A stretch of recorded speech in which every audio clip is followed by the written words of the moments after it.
Welcome to Around the Weird. Here's your host, the museum curator of the strange and unusual, Mr. Nothing. Thank you, mysterious voice, and welcome back to Around the Weird, a booktube channel where I talk about all the unusual and out of the ordinary literature that I found in my travels.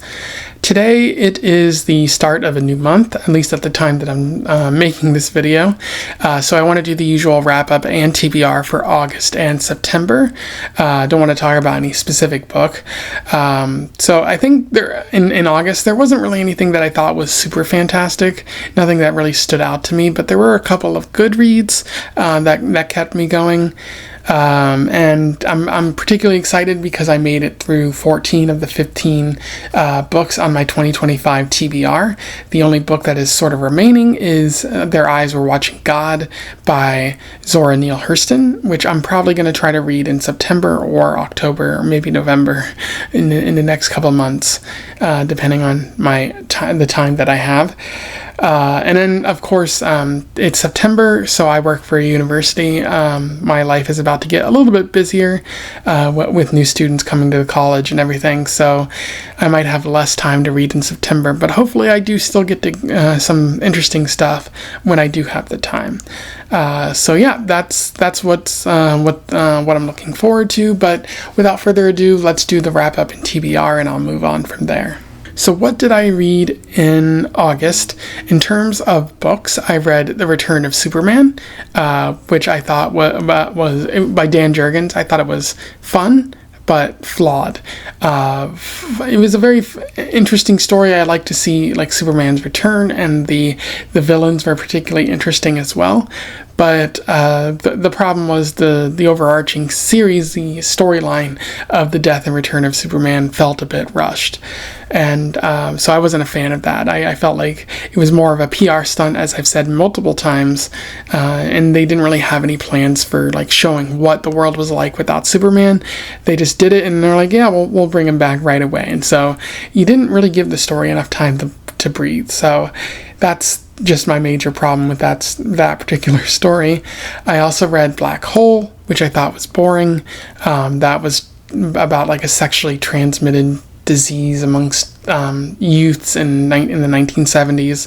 It was a very weird science fiction story, but I didn't really like it.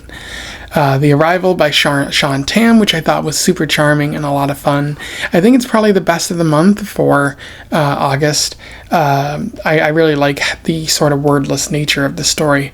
It's told entirely through pictures, and it's largely interpretive, but I think the overarching story, the central story, is very touching in particular.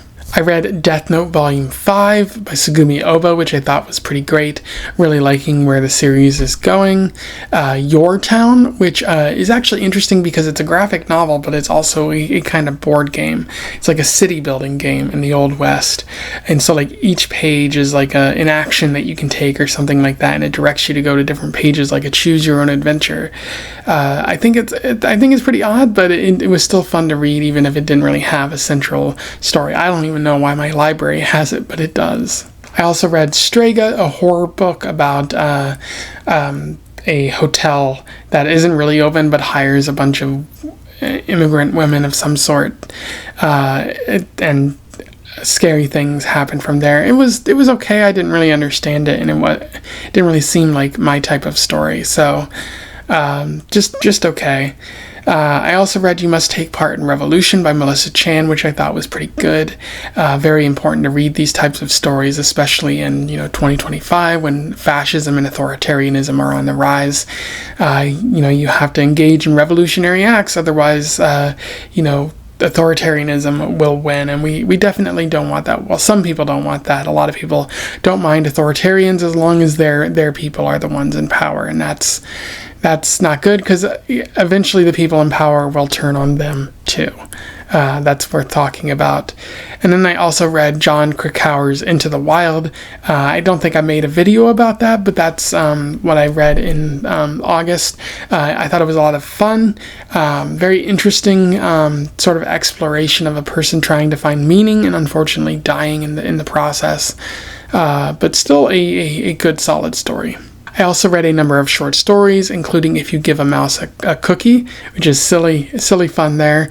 Amigo Brothers, probably the best of the month for short stories. A very good boxing story about two good friends who want to view each other as actual opponents and go hard in their boxing match, which shocks the audience but results in a stronger, tighter friendship. Draculalucard, about a woman who believes that a person that she knows is a vampire. I thought it was very bland and forgettable. And then The Street That Got Mislaid by Patrick Waddington, largely boring, not a very interesting short story, but you can check it out on my Poetry Thursday playlist if you want more information about that. And then a number of poems for August. Check out my Poetry Thursday playlist if you want more details about that. But what do I intend to read for September? In terms of books, there are a number of things that I want to get to. Lost Apothecary, which has been on my sort of reading list for about a couple months now, but I'm finally getting to it. Black Sheep, which I got from my local library. Don't forget to patronize your local libraries. They might have interesting books that you can check out at random. I'm enjoying it so far, but we'll see how it turns out. Their Eyes Were Watching God by Zora Neale Hurston, which again I'm reading because it's on my 2025 TBR, but I probably also read it regardless. Library reads, again, which I can find, graphic novels, things like that. And I also want to read a Cormac McCarthy book, again, because I read the sort of Violence trilogy, not a real trilogy, but one that's sort of canon in my head, of Blood Meridian, No Country for Old Men, and The Road. All sort of telling the same kind of story, even if they're not like direct sequels to one another. But I do want to return to Cormac McCarthy because his writing style is fascinating and everything he writes is really compelling. And I'm thinking I want to try to read Outer Dark, so be on the lookout for that. And then I have a number of short stories planned, including at least 2 by Jack London and Shirley Jackson. 2 people I've talked about before. Shirley Jackson wrote The Lottery.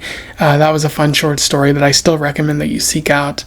And then a number of poems as well. Be sure to check out my Poetry Thursday playlist if you want more information about that. Anyway, that is the wrap-up and TBR for August and September. If you have any recommendations for me, let me know. We're coming up on the spooky season, Halloween, Spooktober. So if you have any like Halloween recommendations in particular, scary books, let me know. It might be time to read Stephen King, because I've been mostly putting that off for a while. But if you have anything else you want to recommend, anything you think I might like, let me know in the comments below. Otherwise, don't forget to like, share, and subscribe so that more people can find out about this channel and some of these books that I've been talking about. And until then, I wish you the best of luck in your weird and September-based travels. Farewell.